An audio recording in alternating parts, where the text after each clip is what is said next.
La violencia se define como todo acto que guarde relación con la práctica de la fuerza física o verbal sobre otra persona, animal u objeto originando un daño sobre los mismos, de manera voluntaria o accidental. La violencia en el noviazgo se puede presentar desde acciones que pasan desapercibidas hasta situaciones en las que pueden poner en riesgo la integridad de cada una de las personas implicadas en la relación. Se considera violencia a todo tipo de ataque intencional de parte de un miembro de una relación amorosa. Los jóvenes y adolescentes son más vulnerables a este tipo de situaciones. Existen diferentes tipos de agresiones, como lo es la física, lo que son los golpes o cualquier tipo de contacto. La agresión psicológica, donde no hay contacto físico entre las personas, pero ocurren ataques verbales. Lo más común son los insultos y ofensas, pero también involucran actitudes tóxicas y búsqueda de dominio. Y la agresión sexual en los casos más graves, como forzar a la otra persona a realizar alguna actividad sexual. En ocasiones las personas no son capaces de identificar cuando se vive violencia en una relación, sobre todo cuando algunas de esas acciones se vuelve algo normal. Se buscan pretextos para justificar sus actos o incluso ceguera debido a la emoción. No hay razón para vivir este tipo de situaciones en el noviazgo. Si te sientes lastimado o lastimada, no importa que parezca un juego, no permitas que te hagan sentir así. Dentro de una relación debe existir comunicación y respeto entre ambas personas, sobre todo pasarla bien en pareja. La violencia doméstica es un patrón de comportamiento por el cual la pareja o expareja usa el abuso físico, abuso emocional, abuso sexual o abuso financiero. En la violencia doméstica existen dos roles diferenciados: la persona maltratadora, que es la que impone su autoridad y poder, y la víctima, aquella que sufre el abuso. Normalmente las personas más vulnerables en este tipo de violencia son niños y niñas, mujeres, personas ancianas y personas con algún tipo de problema físico, psíquico y sensorial. Uno de los ejemplos de violencia doméstica es el maltrato infantil, en el que el progenitor, progenitores o una persona cuidadora principal no atiende las necesidades básicas de alimentación e higiene del menor.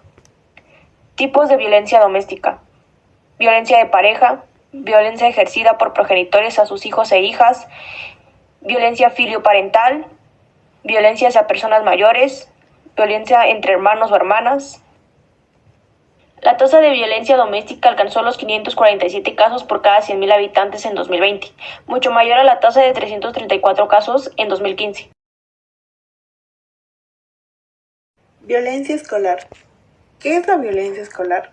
La violencia escolar se entiende como toda agresión realizada dentro del ambiente de las instituciones educativas, la cual puede expresarse de distintas formas por los actores que conforman la comunidad escolar.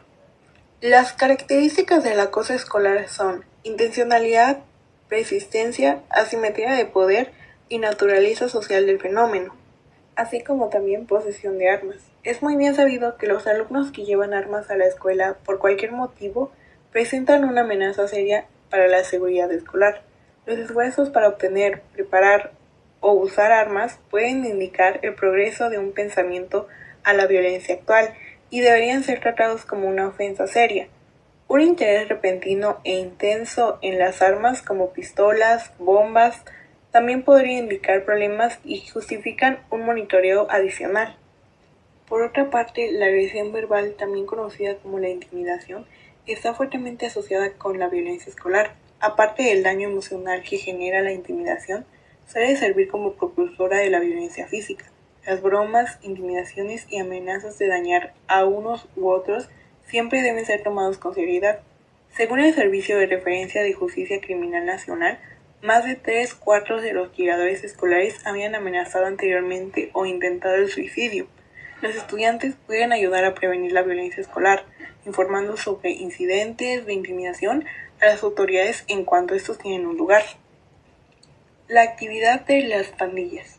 Las pandillas son organizaciones criminales que provocan caos en las comunidades, si bien se les puede asociar con vecindarios urbanos y zonas marginales. Las pandillas son un problema en la expansión en las comunidades urbanas y rurales de todo el país. Los miembros de la pandilla suelen ser y usar el mismo color de ropa, señales de una mano conocida como señales para su pandilla en general, y adornan pertenencias personales o propiedad pública con grafitis. una práctica conocida como un etiquetado. Los tiroteos mientras manejan un auto y otras formas de resiliencias con las pandillas rivales como objetivo, dañan a otras personas inocentes, haciendo que la participación en las pandillas sea una amenaza para la seguridad escolar. ¿Cómo inicia la violencia escolar?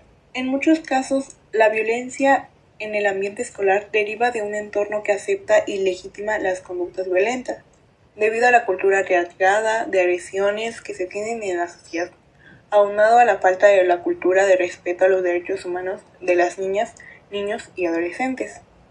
Se dice que en México 2 de cada 10 estudiantes han sido víctimas de algún tipo de acoso escolar y en la mayoría de ellos está de acuerdo en que su situación impacta en algún nivel de su desempeño escolar. ¿Qué es la violencia emocional? También conocida como abuso mental o psicológico. Puede darse en una multitud de formas, como por ejemplo atemorizar, aterrorizar, amenazar, explotar, rechazar, ignorar e insultar. La violencia emocional es más difícil de demostrar y es minimizada porque no deja cicatrices visibles, aunque sus secuelas son más profundas. El tipo de violencia que más se presenta es la violencia emocional, la cual presenta prevalencia más alta de 44.3%. Estas son unas formas de cómo prevenirla.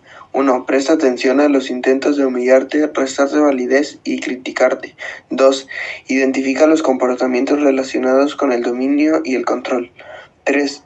Detecta los signos del distanciamiento y la manipulación emocional. ¿Qué es la violencia sexual? La violencia sexual abarca actos que van desde el acoso verbal a la penetración forzada y una variedad de tipos de coacción. Algunas características de violencia sexual son los castigos físicos, formas de torturas y tratos o penas crueles. ¿Cómo inicia la violencia sexual? Inicia con acciones de naturaleza sexual que se cometen contra una persona sin su consentimiento, que además de comprender la invasión física del cuerpo humano pueden incluir actos que no involucren penetración o incluso.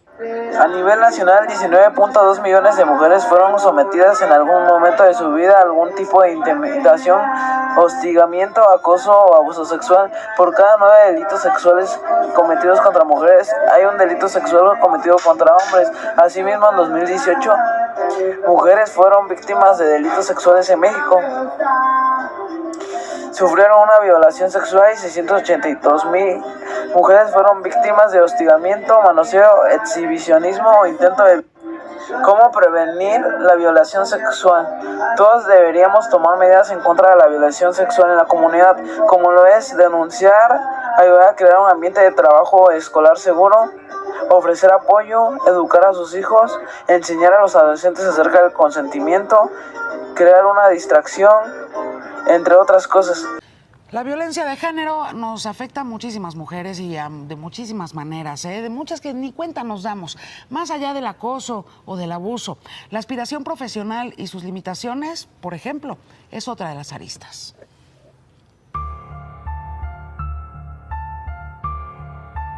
Nueve de cada 10 personas aspiran a un puesto de alto nivel en México, pero solo 3 mujeres creen que es posible.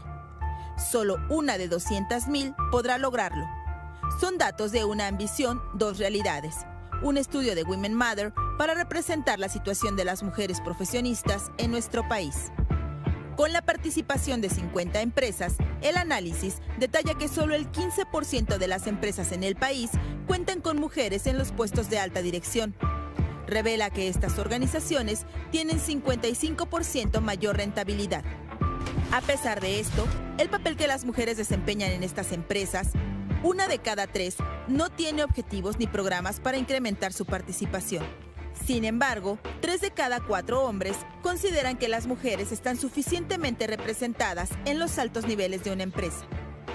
Y 4 de cada 10 mexicanos considera que si una mujer gana más dinero que su pareja, esto ocasionaría problemas en su relación.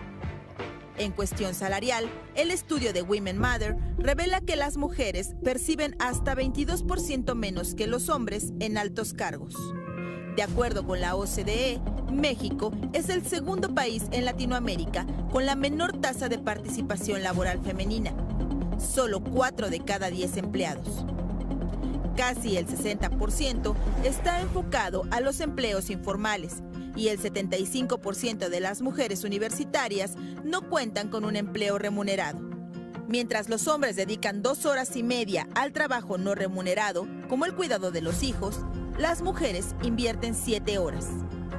Women Matter incluye que cerrar la brecha de género agregaría un 70% al Producto Interno Bruto de México. Para Imagen, con información de Teresa López Gutiérrez. El número telefónico al que puedes llamar en caso de sufrir violencia de cualquier tipo es el 911. Es una de las vías para recibir llamadas para atender emergencias relacionadas a distintos tipos de violencia, como lo son abuso sexual, acoso u hostigamiento sexual, violación, violencia